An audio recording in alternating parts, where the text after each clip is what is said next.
Hello my dear friends, हमारे YouTube channel SBSV academy में आप सभी लोगों का बहुत बहुत स्वागत है। तो दोस्तों आज लेसन 4 प्रोग्रामिंग 8085 माइक्रो प्रोसेसर संदर्भ का पार्ट 2 है।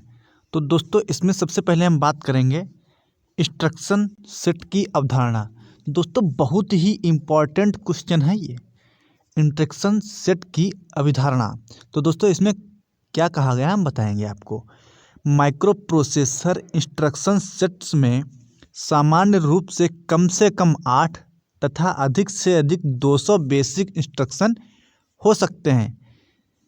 इसमें कहा गया है माइक्रो प्रोसेसर इंस्ट्रक्शन सेट्स में सामान्य रूप से कम 8 तथा अधिक से अधिक 200 बेसिक इंस्ट्रक्शन हो सकते हैं। इंस्ट्रक्शन सेट्स स्टैंडर्डाइज्ड नहीं है। इसका मुख्य कारण प्रत्येक मैन्युफैक्चरर की अपनी अलग अलग इंडिविजुअल माइक्रो प्रोसेसर चिप होना है, जिसमें प्रत्येक मैन्युफैक्चरर द्वारा प्रदान किए गए माइक्रो प्रोसेसर के आर्किटेक्चर में अंतर होता है। इसमें दोस्तों कहा गया है इंस्ट्रक्शन सेट स्टैंडर्डाइज्ड नहीं है। जो इंस्ट्रक्शन सेट है वो स्टैंडर्डाइज्ड नहीं है। इसका मुख्य कारण प्रत्येक मैन्युफैक्चरर की अपनी अलग अलग इंडिविजुअल माइक्रो प्रोसेसर चिप होना है, जिसमें प्रत्येक मैन्युफैक्चरर द्वारा प्रदान किए गए माइक्रो प्रोसेसर के आर्किटेक्चर में अंतर होता है तथा प्रत्येक मैन्युफैक्चरर अपने माइक्रो प्रोसेसर को इंटेंडेड यूज के लिए अलग अलग प्रकार से ही अनुप्रयोग में लाता है। और दोस्तों इसमें आगे कहा गया है यद्यपि किसी भी इंस्ट्रक्शन सेट में बहुत से इंस्ट्रक्शन को विभिन्न तरीकों में वर्गीकृत किया गया है। दोस्तों इसमें कहा गया है इंस्ट्रक्शन सेट को बहुत से इंस्ट्रक्शन सेट के विभिन्न तरीकों में वर्गीकृत या बांटा गया है, लेकिन IEEE institute of electrical and electronics engineers के द्वारा प्रस्तावित किए गए मानक के आधार पर सामान्यतः मैन्युफैक्चरर जिस प्रकार इंस्ट्रक्शन को कैटेगराइजेशन में ऑर्गेनाइज करते हैं वह इस प्रकार हैं। Number 1 arithmetic instruction, number 2 logic instruction, number 3 data instruction, 4 branch control instruction, 5 subroutine call and return instruction, और हमारा लास्ट है मिससेलेनियस इंस्ट्रक्शन।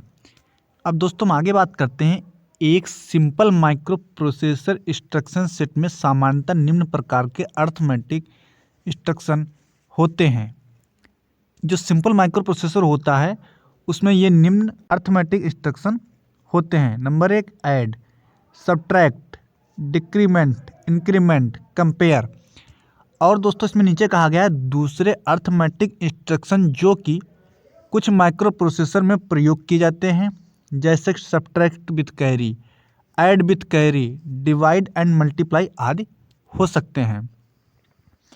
अब दोस्तों नीचे बात करते हैं लॉजिकल इंस्ट्रक्शन पर विचार करने पर simple microprocessor instruction set में निम्न लॉजिकल इंस्ट्रक्शन हो सकते हैं। Number 1 or inclusive, or exclusive, and, not, right and left shift. और दोस्तों इसमें नीचे कहा गया है दूसरे logical instruction rotate left, rotate right, shift right arithmetic, rotate right through carry, rotate left through carry, test operation आदि भी कुछ माइक्रो प्रोसेसर में प्रयोग किए जाते हैं। और दोस्तों नीचे कहा गया है एक कॉन्सेप्चुअल अर्थात एलिमेंट्री माइक्रो प्रोसेसर में, जो कॉन्सेप्चुअल या एलिमेंट्री माइक्रो प्रोसेसर उसको कह सकते हैं, में निम्न प्रकार के जो डाटा ट्रांसफर इंस्ट्रक्शन दिए गए हैं वो प्रयोग किए जाते हैं। Number 1 load, store, move, input, output. और दोस्तों इसमें नीचे कहा गया है दूसरे डाटा ट्रांसफर इंस्ट्रक्शन जैसे एक्सचेंज, क्लियर तथा ऑपरेशन तथा सेट ऑपरेशन आदि भी कुछ माइक्रो प्रोसेसर में प्रयोग किए जाते हैं। और दोस्तों इसमें नीचे कहा गया है बेसिक माइक्रो प्रोसेसर में निम्न सिंपल ब्रांचिंग इंस्ट्रक्शन का प्रयोग किया जाता है। जो बेसिक माइक्रो प्रोसेसर होते हैं उनमें ये सिंपल ब्रांचिंग इंस्ट्रक्शन का प्रयोग किया जाता है। Number 1 unconditional branch, branch if not equal, branch if not zero result, branch if negative result, branch if equal, branch if zero result, branch if positive result. उपरोक्त के अलावा अन्य ब्रांचिंग इंस्ट्रक्शन जैसे branch if carry, branch if not carry, branch if overflow, branch if no overflow, branch if greater than, branch if less than आदि भी कुछ micro processor में प्रयोग किए जाते हैं। दोस्तों अब हम नीचे बात करते हैं मॉडिफाइड माइक्रो प्रोसेसर में कॉल तथा रिटर्न इंस्ट्रक्शन वेरियस फॉर्म निम्न प्रकार से प्रयोग किए जाते हैं। जो मॉडिफाइड माइक्रो प्रोसेसर होते हैं उनमें कॉल तथा रिटर्न इंस्ट्रक्शन वेरियस फॉर्म में प्रयोग किए जाते हैं, जो कि निम्न प्रकार दिए गए हैं। अब दोस्तों नंबर 1 बात करते हैं call unconditionally, call if zero result, call if not zero result, call if positive result, call if negative result, call if return unconditionally, return if zero result, return if non zero result, return if positive result और return if negative result. और दोस्तों इसमें कहा गया है उपरोक्त के अलावा भी अन्य ब्रांचिंग स्पेशल इंस्ट्रक्शन जैसे call if odd parity, call if even parity, return if odd parity, return if even parity, call if carry, call if no carry, return if carry, return if no carry आदि भी कुछ modified micro processor में प्रयोग किए जाते हैं। अब दोस्तों हम नीचे बात करते हैं मिससेलेनियस इंस्ट्रक्शन के अंतर्गत निम्न इंस्ट्रक्शन विभिन्न माइक्रो प्रोसेसर में प्रयोग किए जाते हैं। जो मिससेलेनियस इंस्ट्रक्शन हैं वे विभिन्न माइक्रो प्रोसेसर में प्रयोग किए जाते हैं, जो कि निम्न हैं। Number 1 no operation, push, pop, halt, wait. उपरोक्त के अलावा enable interrupt, disable interrupt, decimal adjust, break आदि प्रकार के इंस्ट्रक्शन भी कुछ माइक्रो प्रोसेसर में प्रयोग किए जाते हैं। अब दोस्तों हम नीचे बात करते हैं ग्रुप के आधार पर इंटेल 8085 माइक्रो प्रोसेसर के इंस्ट्रक्शन का वर्गीकरण। Classification of instruction of 8085 micro processor on the basis of group. जो ग्रुप के आधार पर इंटेल 8085 माइक्रो प्रोसेसर है उसके इंस्ट्रक्शन का वर्गीकरण किया गया है, वो नीचे दिया गया है। इसमें दोस्तों कहा गया है ग्रुप के अनुसार 8085 माइक्रो प्रोसेसर के इंस्ट्रक्शन को निम्न प्रकार से क्रमशः लेंगे। Number 1 data transfer instruction group, number 2 arithmetic instruction group, number 3 branch control group, number 4 logical instruction group, number 5 stack operation, input output and machine control instruction. दोस्तों ये अप नहीं ग्रुप लिखा हुआ है, ठीक है, इंस्ट्रक्शन ग्रुप। अब दोस्तों हम बात करते हैं सबसे पहले दोस्तों ये हमारी टेबल दी गई है, आपको इसको याद करना होगा, इसके बिना प्रोग्राम आप नहीं बना सकते। अब दोस्तों अगर हम बात करते हैं, देखो दोस्तों यहाँ पर एग्जाम्पल दिया गया है। एग्जाम्पल 1C इज द आप code of INR E, C1 is the आप कोड ऑफ POP B। जैसे दोस्तों अगर आपको आप कोड निकालना है तो दोस्तों जैसे सिम लिखा है, सिम का आप कोड होगा इधर 3 है इधर 0 है, 30, या जैसे देखो पोप B लिखा हुआ है, इधर C है इधर 1 है। तो इस प्रकार आप सभी लोग इसके आप कोड निकाल लेंगे। अब दोस्तों हम बात करते हैं सबसे पहले डाटा ट्रांसफ़र इंस्ट्रक्शन ग्रुप के बारे में। इसमें कौन कौन से आते हैं वो हम आपको बताएंगे।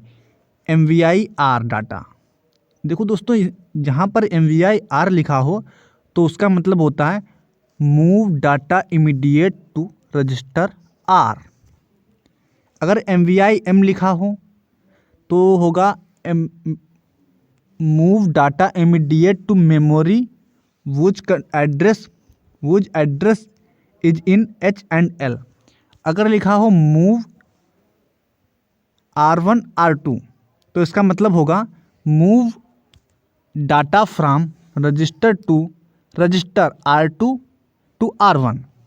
अगर लिखा हो LXI RP डाटा, तो इसका मतलब होगा load immediate register pair with double byte data.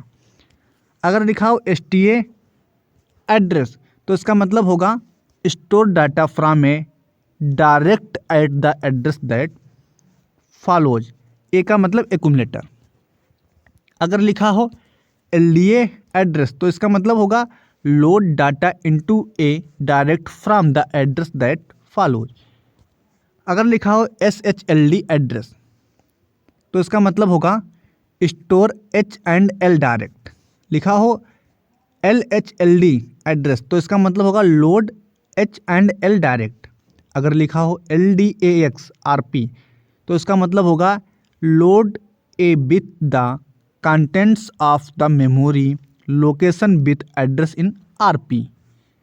अगर लिखा हो STAX RP, तो इसका मतलब होगा store contents of A in memory whose address is in register pair BC and DE। अब बात करते हैं XCHG, इसका मतलब होगा exchange contents of register H with D and L with E। और दोस्तों अब बात करते हैं अर्थमेटिक इंस्ट्रक्शन ग्रुप के बारे में। इसमें होता है इंक्रीमेंट एंड डिक्रीमेंट एड सब डेसिमल एडजस्ट एक्यूमुलेटर, जिसके बारे में हम आपको नीचे बताएंगे। ब्रांच कंट्रोल इंस्ट्रक्शन ग्रुप के बारे में बात करें तो इसमें होगा जंप, कॉल, रिटर्न, रिस्टार्ट। और अगर लॉजिकल इंस्ट्रक्शन के बारे में बात करें तो होगा लॉजिकल ऑपरेशन, रोटेट। और दोस्तों लास्ट पॉइंट के बारे में बात करें तो होगा इसमें stack operation, input output and machine control instruction group. इसमें दोस्तों होगा stack operation, input output, machine control. अब दोस्तों इस टेबल के बारे में बात करते हैं। इसमें सभी ग्रुप के अलग अलग दिए गए हैं। अब डाटा ट्रांसफ़र ग्रुप में देखो ये दिए गए हैं MOV R1 R2 MOV MR, ये सभी चीज़ें दी गई हैं। RP*1 LDAX RP1 XCHG। और दोस्तों यह है अर्थमेटिक ग्रुप। इसमें ADR ADM ADI data ADR ADC ये दी गई हैं, DAD RP CY। और दोस्तों ये देखिए ब्रांच ग्रुप का दिया गया है, यहाँ से लेकर और यहाँ तक।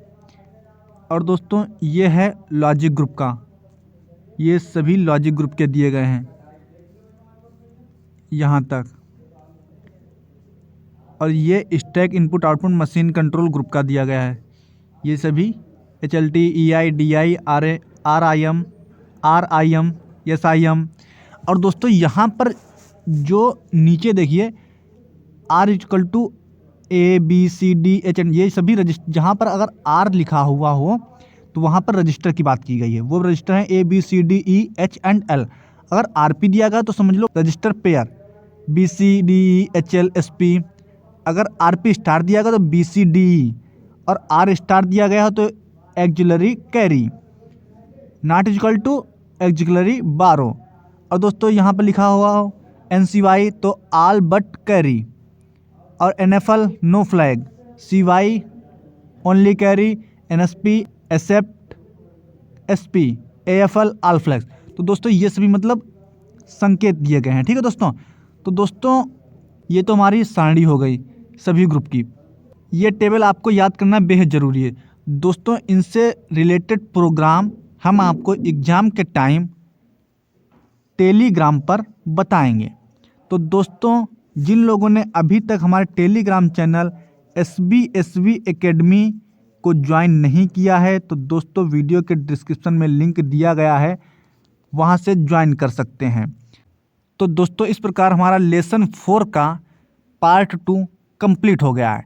तो दोस्तों अगर हमारी वीडियो आपको पसंद आई हो तो लाइक कीजिए, शेयर कीजिए और सब्सक्राइब कीजिए। तो दोस्तों मिलते हैं अब हम नेक्स्ट वीडियो में, तब तक के लिए जय हिंद।